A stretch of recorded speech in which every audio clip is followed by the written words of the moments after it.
婚配，哪来的儿子？你有祖宗没有？自然有。我自愿就死，与你何干？士可杀不可辱，慕容复堂堂男子，岂容你这无理言语？你高祖有儿子，你曾祖、祖父、父亲都有儿子，就是你没有儿子。呵呵，大燕国当年慕容恪、慕容垂、慕容德，那是何等的英雄啊！却不料都变成了绝种绝代的无号之人。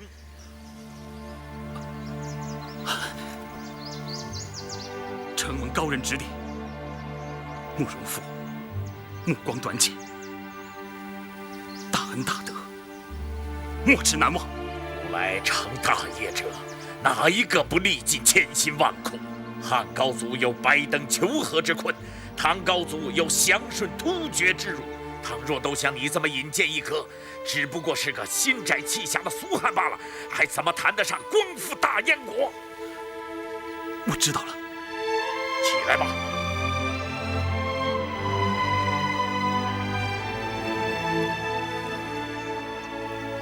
萧大侠武功卓绝，老夫十分佩服，今天也想跟你领教几招。哼哼，不敢，请。哼。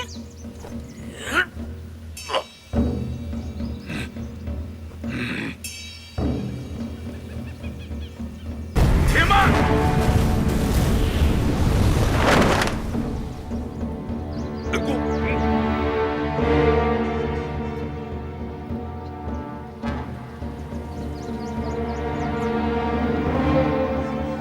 你是谁？你又是谁？你在少林寺中一躲数十年，为了什么？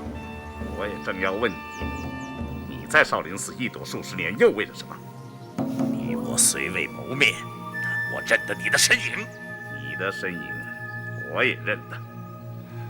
这两个人怎么在寺里已有数十年了？师兄，我丝毫不知，难道真有这事儿？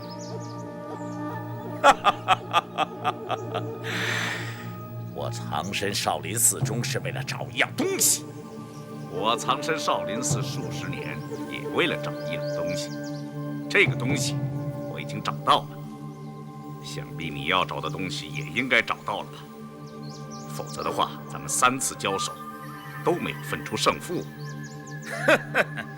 尊家的武功了得，在下十分佩服，有不用再比试比试。阁下的武功我也十分钦佩，我想就是再比试下去的话，只怕也难分高下。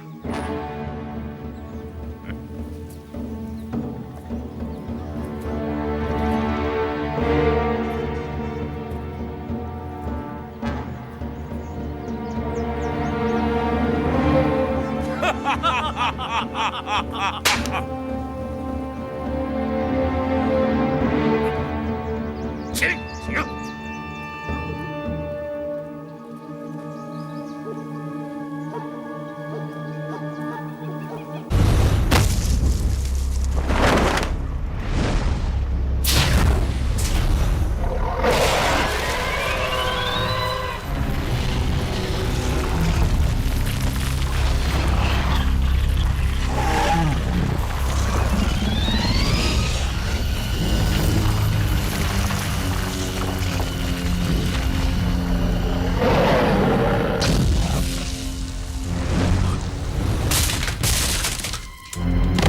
谁？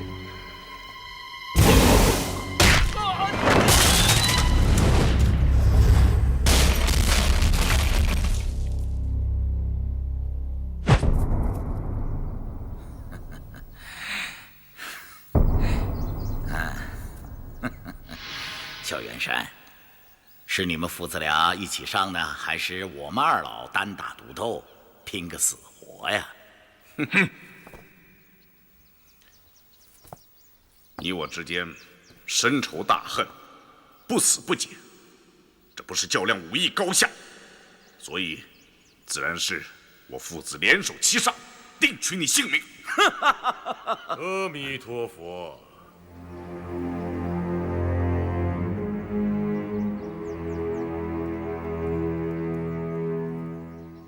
阿弥陀佛。慕容先生，当年听说先生西去，小僧十分悲痛。原来先生隐居不出，另有深意。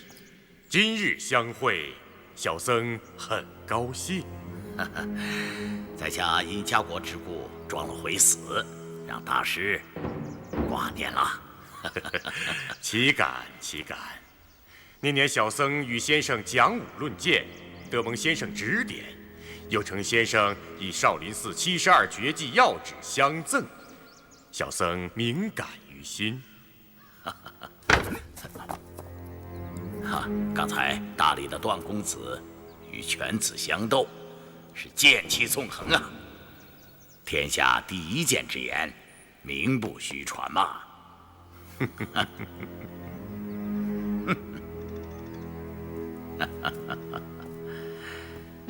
这萧氏父子是欲杀我而甘心，大师，你怎么看？我们是知己好友，我怎么能袖手旁观？今日之事，不判生死，誓不罢休。哼，接招吧！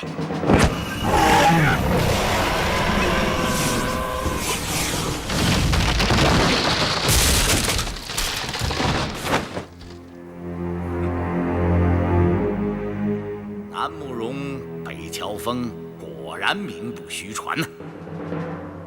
小熊啊，我有一言，你听是不听？任凭你花言巧语，休想叫我不报这杀妻之仇！我方3人敌你父子2人，哼，请问是谁多占胜面？当然是你多占胜面。萧氏父子英明盖世，生平怕过谁来？可是今天想要杀我，哼，却也难得很呐。不如我跟你做桩买卖，我让你来报仇，但你父子必须答应我一件事。你有什么诡计？只需你父子答应了这件事，便可上前杀我报仇，在下束手待毙，绝不抗拒。我师和富儿也不得上前救援。萧兄，你说我慕容博是哪国人？爹，先杀了他再说。他是哪国人，有什么关系？有。富儿，咱们是哪国人？咱们慕容氏乃鲜卑族人。昔日大燕国威震河朔，打下了锦绣江山，只可惜敌人凶险狠毒，颠覆我邦。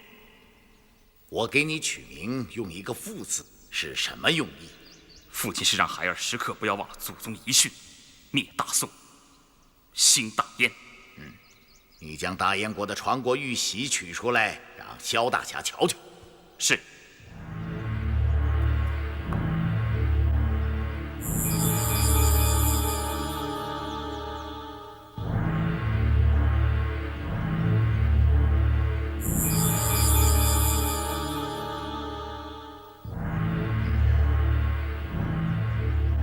你将大燕皇帝的世袭谱表取出来，让萧老英雄过目。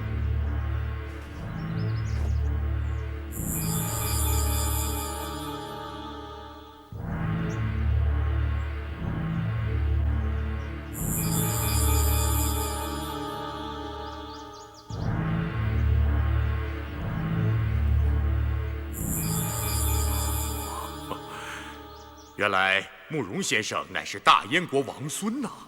哦，失敬失敬。唉，亡国遗民，保住命，已经是不幸中的大幸了。只是历代祖宗的遗训，要兴复江山，我慕容博无能啊！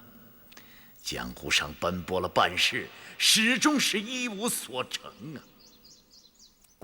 萧兄，你说我鲜卑慕容氏意图光复故国，这该是不该？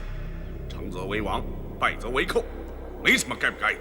萧兄直言极是，慕容氏若要兴复燕国，须得有机可乘啊！我慕容氏人丁单薄，势力微弱，重建邦国当真谈何容易啊！唯一的机缘便是天下大乱，四下征战不休啊！哈！原来你捏造音讯，挑拨是非，实情是宋辽生性，大战一场。正是，倘若宋辽之间战争复起，我燕国便可以乘机而动。不错。倘若宋朝既有外患，又生内乱，不但慕容先生复国有望，我吐蕃国也能分一杯羹啊！哼！令郎官居辽国南苑大王，手握兵符。倘若挥军南下，占尽黄河以北土地，进可以自立成王，退以长保富贵。那时顺手将中原的群豪聚而歼之，如杀蝼蚁，被丐帮逐出的一口恶气，不也一吐为快吗？哼！你想让我儿为你尽力，你好浑水摸鱼，让你兴复燕国的野心得逞。不错，我慕容氏可见一支义旗，兵发山东，为你大辽呼应。同时，山东、吐蕃、西夏、大理三国一时并起，咱们五国瓜分了大宋，亦非难事啊！我燕国不敢取大辽1尺1寸的土地，此事对大辽是大大的有利啊！小兄，你何乐而不为啊？小兄，只要你依了在下的倡议，立即取了在下的性命，替夫人报仇，在下绝不抗拒。慕容老先生，倘若慕容先生甘心就死，那慕容氏大业则更加难成。先生这不是死得轻于鸿毛了吗？大师，此言差矣啊！哦，小兄啊，你隐居江湖数十年，侠踪少现人间，可是萧大侠却英名播于天下，一言九鼎啊！萧大侠为了一个无亲无故的少女，尚肯冒险入聚贤庄求医，所以老朽希望我们能够联手抗宋。在下已筹算许久，这正是千载难逢的好机会呀！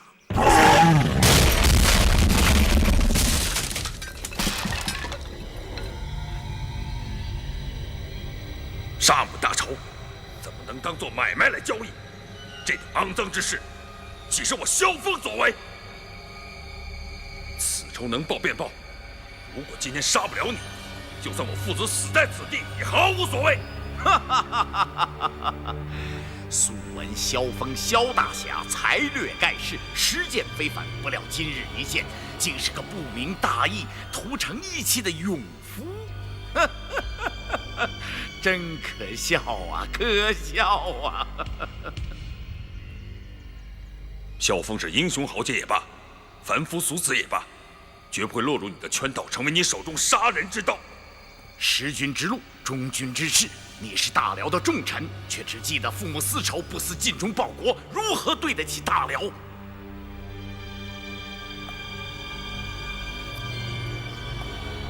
你见过边关上宋辽相互仇杀的惨状吗？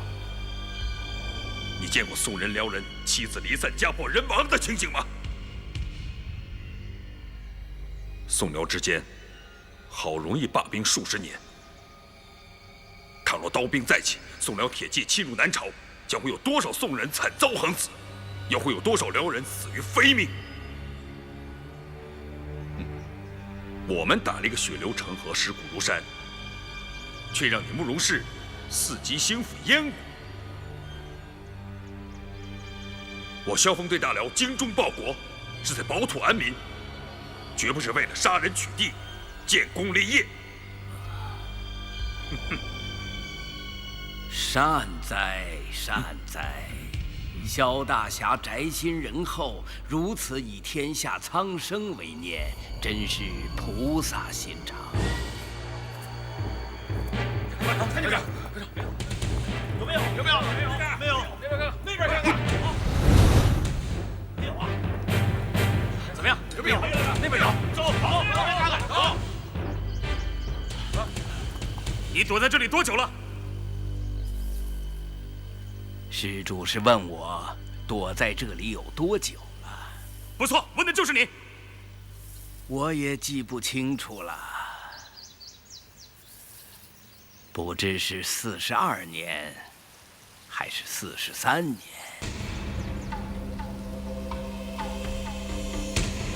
这位萧老居士第一次来偷看经书之时，我已经来了10多年了。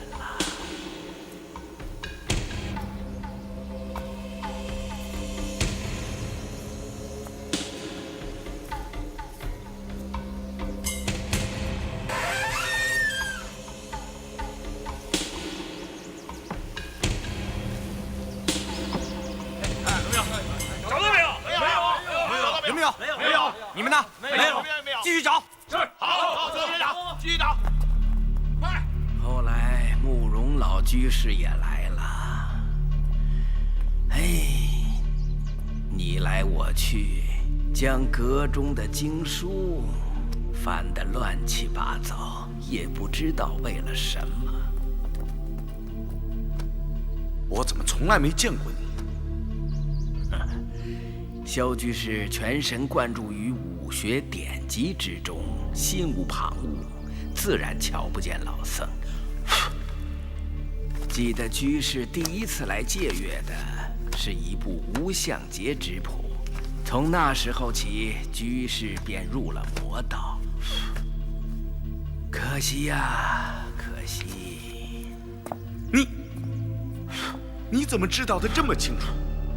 萧居士第2次来偷阅的是一部般若掌法，当时老僧就暗自叹息，知道居士由此入魔，越陷越深，心中不忍，便在居士惯常取书之处放了一部《法华经》和一部《杂阿含经》，只盼居士能借了去研习参悟。不料居士沉迷于武功，于正宗佛法却置之不理，将这2部经书撇在一旁，找到了一部伏魔杖法，欢喜的去了。唉，沉迷于苦海，不知何时方能自拔。慕容居士是鲜卑族人，但侨居江南已数代了。老僧本以为你已经沾到一些南朝的文采风流，却不料你来到藏经阁中，将我祖师的威严法语、历代高僧的语录心得一概弃如敝履，挑到了一本拈花指法，便如获至宝。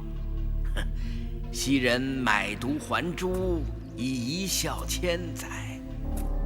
2位居士乃当世高人，却也作此愚行。于人于己都是有害无益。慕容老居士比起萧老居士更加贪得无厌。萧老居士研习的不过是少林派的现有武学，而慕容老居士却将少林派的72绝技一一囊括了去，并且抄录了副本，这才重履藏经阁，归还原书。想来这些年之中，居士尽心竭力，意图融会贯通这72绝技，说不定已将其传授给令郎慕容复了。慕容复尚年幼，功力不足，无法研习少林寺72绝技。你是将它传给一位吐蕃国师了。鸠摩智，你错了，全然错了，次序颠倒，已大难临头了。哼，什么次序颠倒，大难临头啊？老僧之语是危言耸听吗？不是危言耸听，国师，请你将那部《易筋经》还给我吧。《易筋经》，什么易筋经？老僧的话，叫人越来越难明白了。本派武功传自达摩老祖，佛门弟子学武，乃在强身健体、护法伏魔。修习任何武功之时，总需心存慈悲之念。倘若不以佛学为基，则练武之时必定伤及自身。吐蕃国师虽是我佛门弟子，精研佛法，但如果不以慈悲为怀，终究不能消除练习这些上乘武功之时所沾染的戾气。本寺72门绝技，每一项绝技都能伤人要害，取人性命，凌厉狠辣，所以需以相应的慈悲佛法为之化解。只有佛法越高，慈悲之念越盛，所练之武功才能越高。但修炼到如此高境界的高僧们，却又不屑于去多学那些厉害的杀人法门了。阿弥陀佛。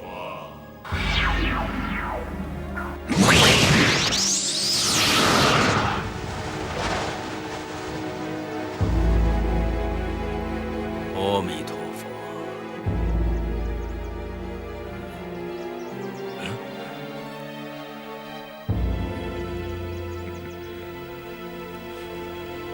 国师用的是逍遥派的小无相功吧？以此为根基，少林的72绝技倒皆可运使，只不过有些不伦不类，似是而非罢了。国师自称兼通毕派的72门绝技，难道就是这样的兼通法？国师身体里种种迹象，表明你练过逍遥派小无相功之后，又去强练本寺内功秘籍《易筋经》，所以我说你大难临头了。萧老居士，你近来小腹上梁门、太乙两穴，感到隐隐疼痛吧？神僧明鉴，正是这般的。你关元穴上的麻木不仁，近来更加严重了吧？啊，是。这痛楚，10年前只有小指般大，现在已经有碗口般大了。神僧，既然知道我爹的病根，还希望慈悲解救啊！不必多礼。施主宅心仁厚，以天下苍生为念，不肯因私仇而伤及宋辽百姓，如此大仁大义。若有任何吩咐，老衲无有不从。施主请起。多谢神僧，多谢了。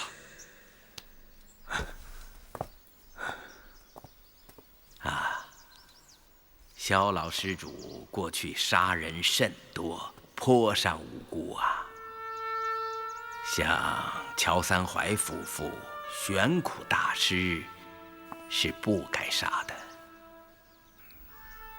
老夫自知身受内伤，但年已6旬，独子也长大成人了，死对老夫来说没什么可怕的。但神僧要老夫认罪悔过，却万万不能。老衲不敢让老施主认错悔过，只是你的内伤是因练少林派武功而起，欲觅化解之道，必须从佛法中找寻。慕容老施主视死如归，老衲本不该多说。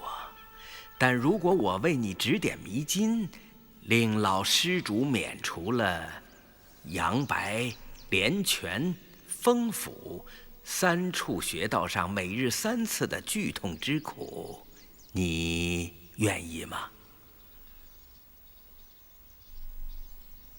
青山不改，绿水长流。二位要找我父子报仇，我们在姑苏燕子坞参合山庄恭候大驾。父亲，咱们走。年轻人，你竟然如此狠心，让令尊忍受着彻骨奇痛的煎熬吗？想走，没那么便宜吧？你父亲身患重病，大丈夫不屑趁人之危，放他一条生路不要紧。可你是没有病痛的，那我就领教小兄的高招。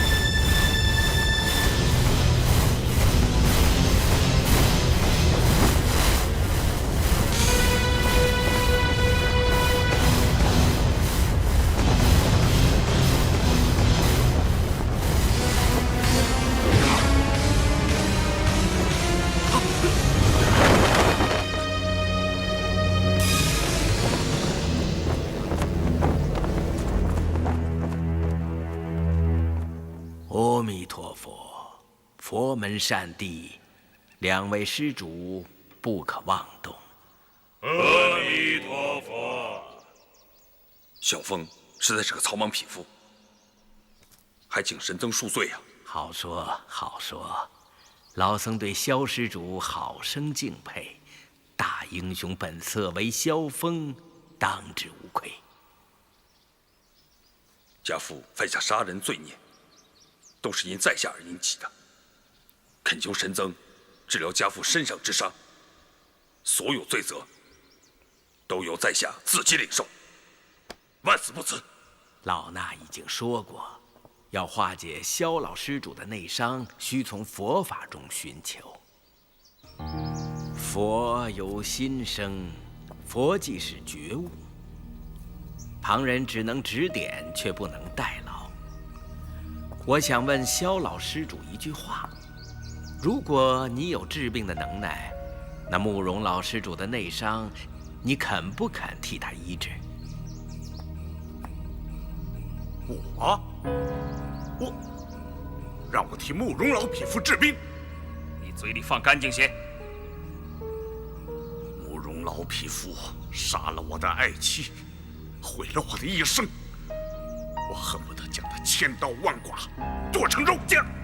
你不见到慕容老施主死于非命，便难消心头大恨吗？正是。30年来，老夫日思夜想的，便是报这一桩血海深仇。好，那也容易。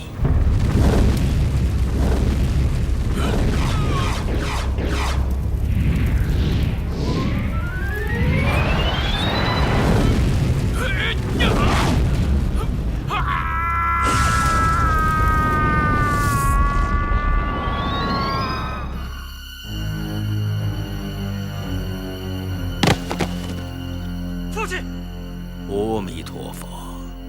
阿弥陀佛。阿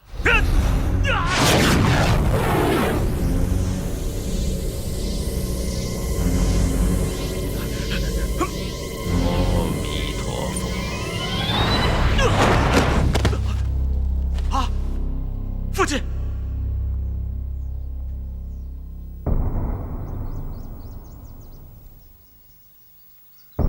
萧老施主，慕容老施主已经死了，你心中的仇恨可以平了吧？你想去哪儿，这就请吧。我去哪儿啊？我早就没有家了。慕容老施主是我打死的，你未能亲手报此大仇，心有余憾是不是？不是，即使你不杀死他，我也不想杀他了。善哉。可是这位慕容少侠伤痛父亲之死，要找你我报仇，却如何是好啊？神僧是代老夫出手杀死他的。慕容少侠要为父报仇，让他前来杀我吧。凤儿，你回大辽去吧，咱们的事情办完了，路走到尽头了。慕容少侠，如果打死了你，萧大侠定会杀慕容少侠为你报仇。如此冤冤相报，何时方了？不如天下的罪孽都归我吧。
好军的功夫，降龙18掌，果然天下第一。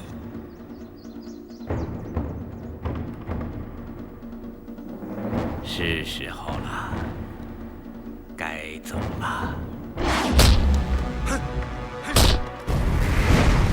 干什么？留下！走！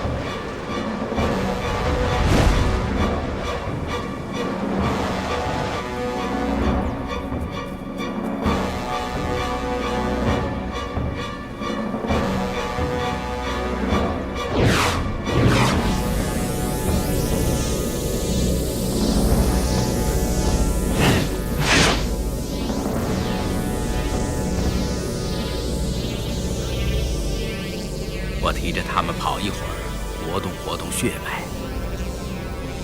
武天没死，你是说再给他治伤？他们内伤太重，须得让他们做归西之眠，再图解救。天下哪有先将人打死，再给人治伤之法？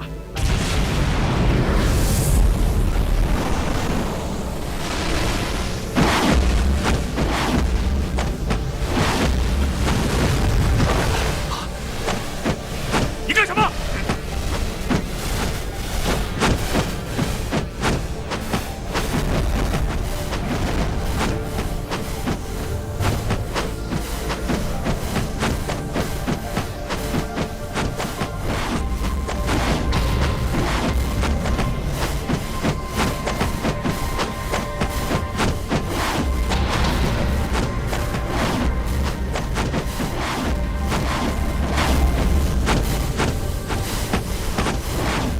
手互握，内息相应，以阴济阳，以阳化阴。往王霸雄图，血海深恨，尽归尘土，消于无形。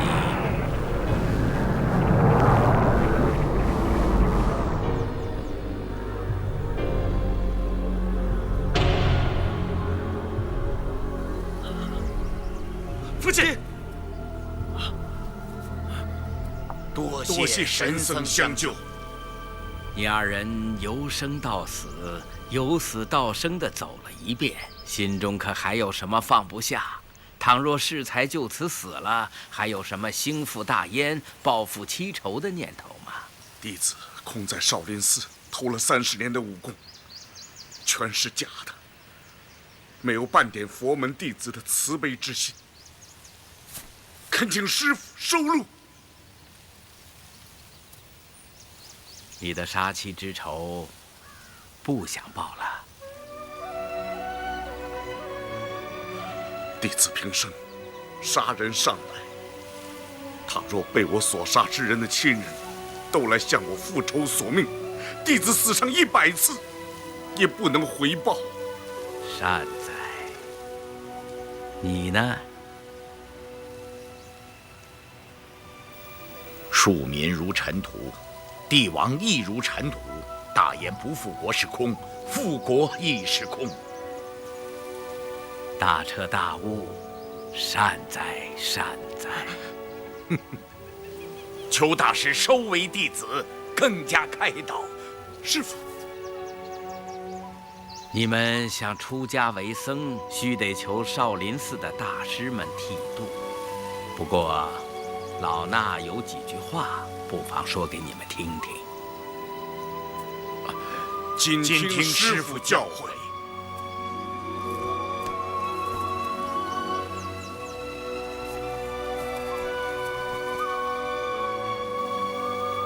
面门出入，应物随情，自在无碍，所作皆成。了本识心，识心见佛，是心是佛，是佛是心。念念佛心，佛心念佛，欲得早成，戒心自律。静虑静心，心即是佛。除此心王，更无别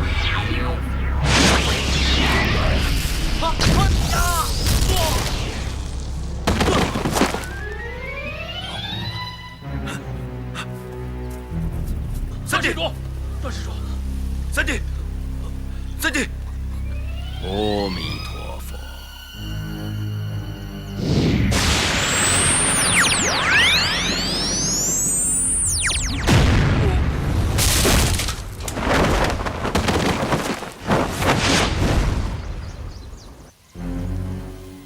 阿弥陀佛。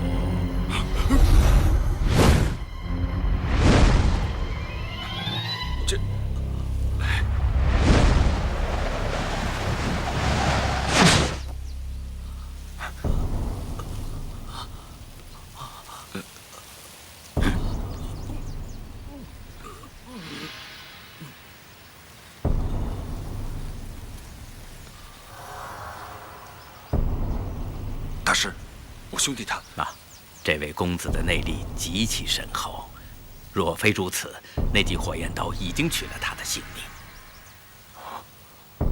现在已经基本无恙不过要迅速找一个室内静卧。我倒有很好的去处，现在就带他去。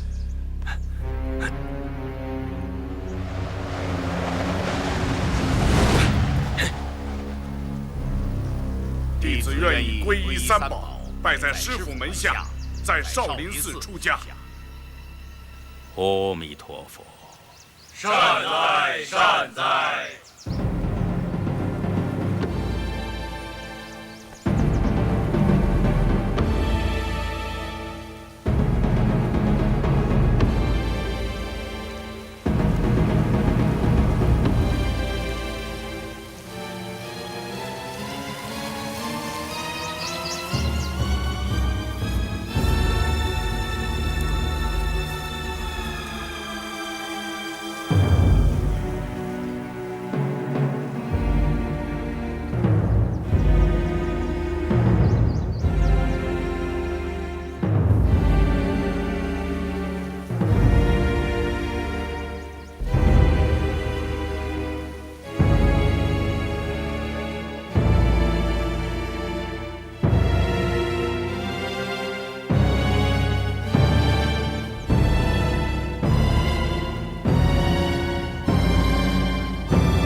醒啦！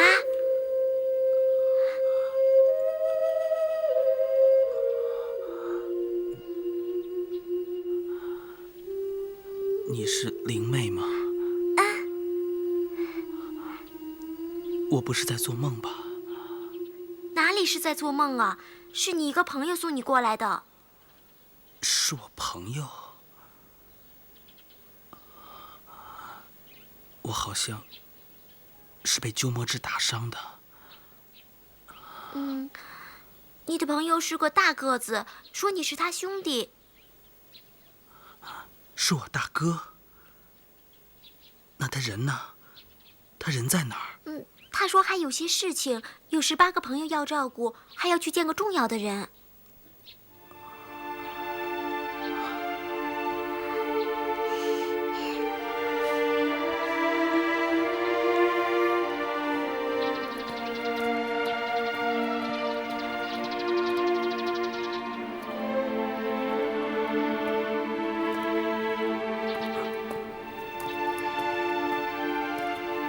阿弥陀佛，萧施主，你不能进去。我只想见一下我自己的父亲，请师父行个方便吧。本寺有令，恐怕不方便。那就劳烦师父进去通报一声，小凤在此等候。请施主等一下，我去通报。多谢了。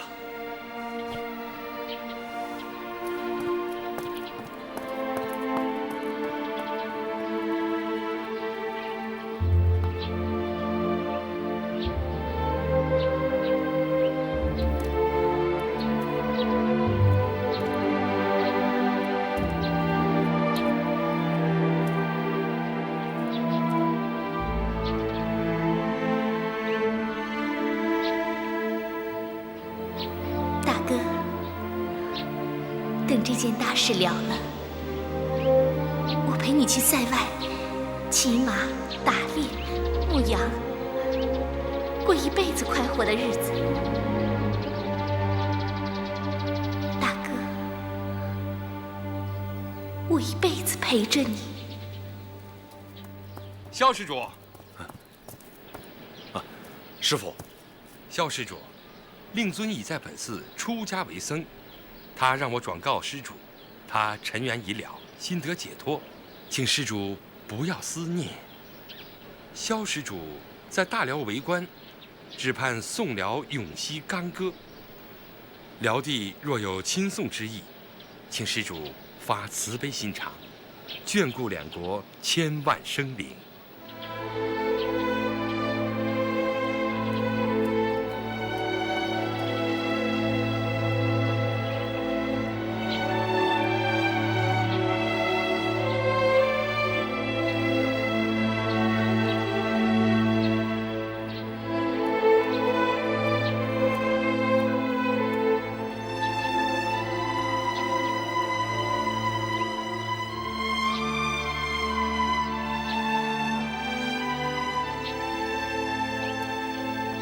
大哥，二弟，我正到处找你呢。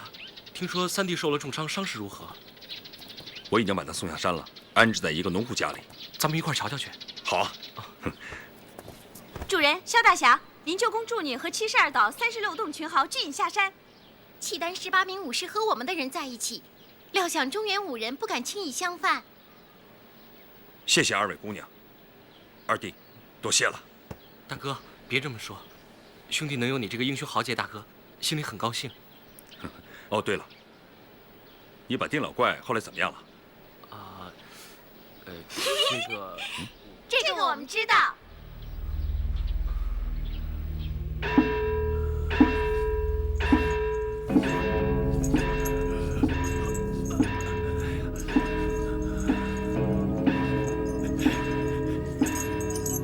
老秃驴，别叫了，我毒死你！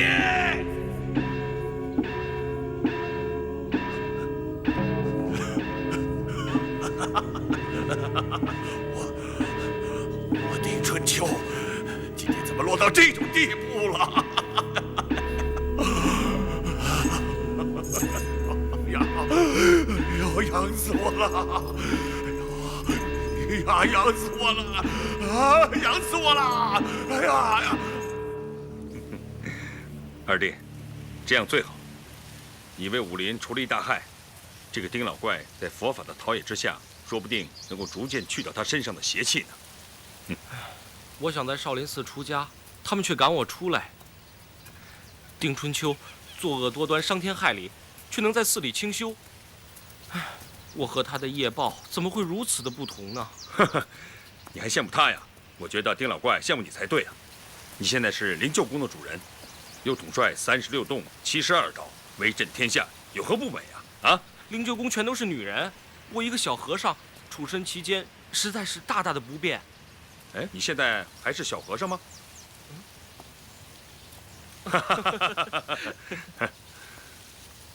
星宿派那些吹牛拍马之辈，现在又都缠住我了，我实在不知道该如何打发他们才是。这些人呢，也不是天生就是这样的，他们在星宿老怪的门下，若不吹牛拍马，很难保命的。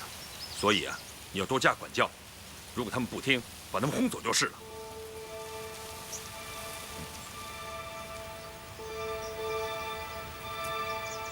我刚刚知道我爹娘是谁，可是二老又同时离我而去。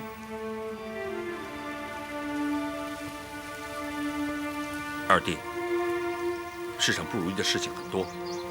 想当年我被逐出丐帮，天下英雄豪杰，人人想杀我而后快，我心里当时十分难过。不过日子一长，一切也就慢慢过去了。三弟早跟我说过，大哥是真英雄，我听大哥的话就是了。好，走吧。你怎么在这儿我啊？一路来找你啊，在中原东寻西找的，听不到半点讯息。说来也真巧，前2天我见到你的徒弟岳老三，他说他要上少林寺找你，扭断你的脖子。听说你在这儿，我就悄悄跟来了。我又不敢跟得太近，见到这儿有一所空屋子，我就老实不客气地住下来了。总算天可怜见，叫我遇见你了。哎，哪儿啊？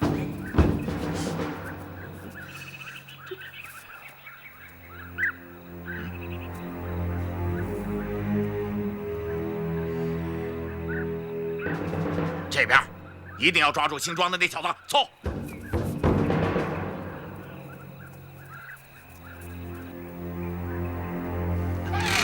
阿紫姑娘，进去歇歇吧。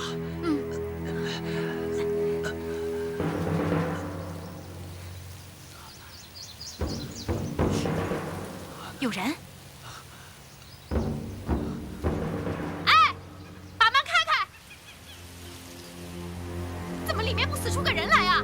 要是不开门的话，姑娘我可就把这房子给烧了。阿紫姑娘，也许是你刚才听岔了，里面没人，我们进去吧。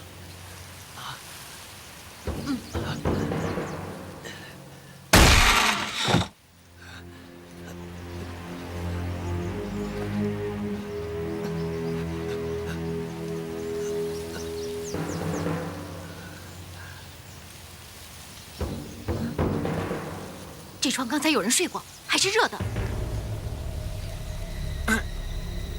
庄帮主，帮中的大事未了，你便这么撒手就走，算什么玩意儿？好大的胆子，竟敢这么跟帮主说话！把全冠清给我叫来。全冠清已被绑起来了，庄帮主处置呢。庄帮主，你拜星宿老怪为师，丢尽了丐帮的脸，又派人杀害本帮兄弟，大伙儿今天让你有个交代。住手！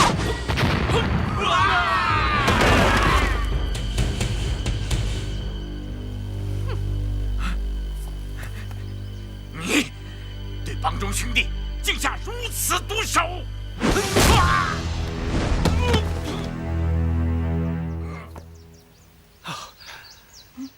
全死了！太好了！哼，叫你们来追我们。庄大哥，你饿不饿啊？我们去找点吃的吧。厨房那边好像有吃的，你扶我过去。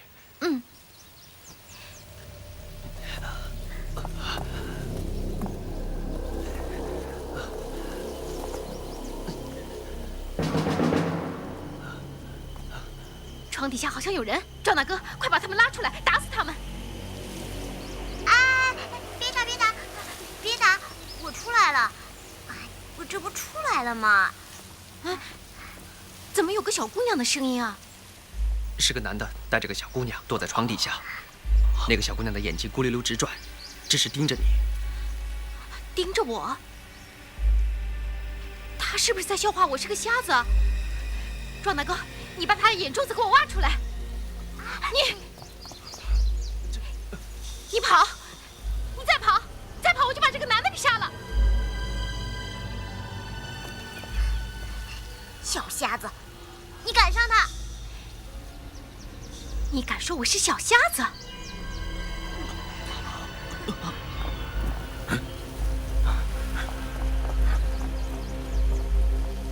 大哥别动，有毒！我今天也让你变成一个瞎子！上！你们要挖，还是挖我的眼珠吧？阿紫妹妹，我们是一家人。三弟，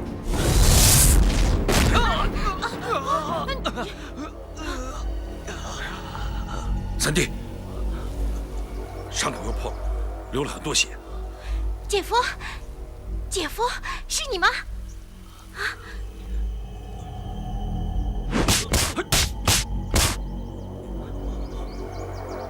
大哥不必担心，我有灵鹫宫的9转雄蛇丸，是治伤灵药，拿来。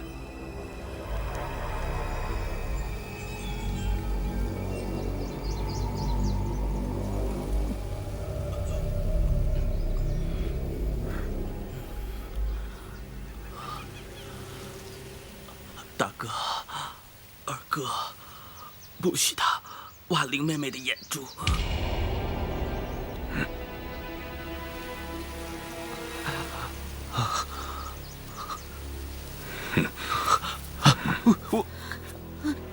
姐夫，姐夫，我姐姐死前说什么来着？你把她打死了，便将她临终前的嘱咐全都忘到脑后了吗？你根本就没有好好照顾我，丁老怪把我的眼睛给弄瞎了，你也根本不放在心上。人家都说你是个大英雄，可你连小姨子都保护不好。我是对不起你姐姐。姐夫，我眼睛瞎了，什么也看不见了，不如死了好呢。阿紫，我不是已经把你交给你父母了吗？你怎么又跟这个人混在一起了？你还是跟你父亲回大理吧。你的眼睛虽然瞎了，可是大理王府中有很多人可以照顾你。我娘又不是真的王妃，我要是到大理去，王府中那么多勾心斗角的事情，我爹的那些手下，个个都恨我恨得要命。我现在眼睛又瞎了，我要是回去了，肯定被他们害死了。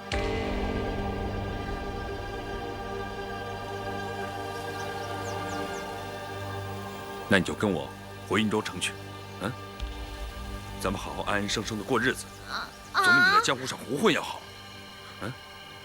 不，我还到你的王府中去啊！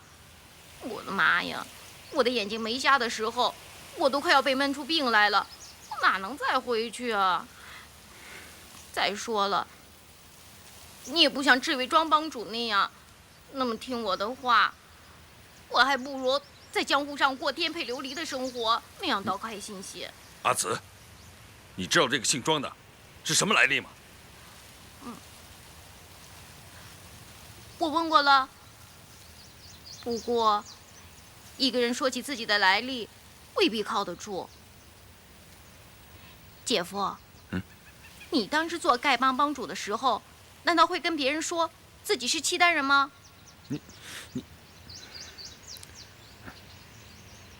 你赶紧给我出去！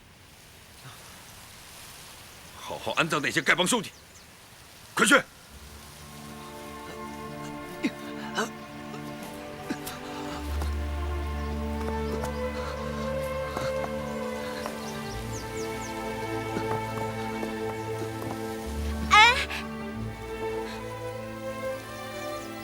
姐夫，姐夫，你不理我了。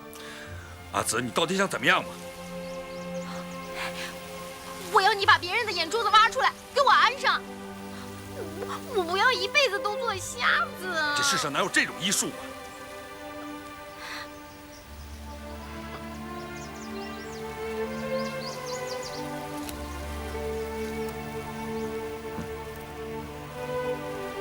我看阿紫姑娘的眼睛只是表面一层膜坏了，倘若有一对活人的眼珠子给换上，说不定能复明的。真的吗？是真的吗？许竹师傅，你不是骗我的吧？啊！出家人不打诳语，我自然不是骗你的，只不过，不过什么呀？啊？好，虚竹师傅，虚竹哥，你看，你和我姐夫已经结义金兰，咱俩可就是一家人了。刚才我姐夫说的话，你都听到了，他可是最疼我的。姐夫，对不对啊？姐夫，你可一定要让你的义弟把我的眼睛治好啊！我曾听师伯说过，要是眼睛表面的膜坏了，只要有一双活人的眼膜换上，有时候是可以复明的。但是这个法子我是不会的。那你师伯肯定会啊！许竹哥，那你啊就帮我好好去求求他老人家，啊，许竹哥。我师伯已经不在人世了。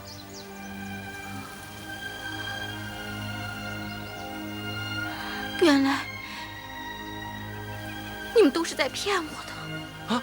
不是，我缥缈峰灵鹫宫确实有很多医书要点，说不定这个换眼之法就藏在宫里面。可是，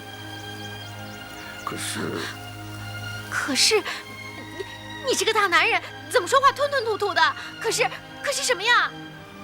可是眼睛何等宝贵，什么人肯换来给你啊？姐夫。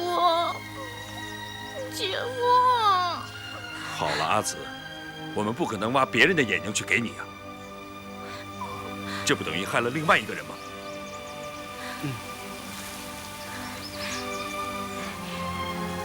虚竹哥，你看，我还是你三弟的亲妹妹呢，你就替我的眼睛想想办法吧。原来你早就知道我是你哥哥，还要叫人来伤我性命。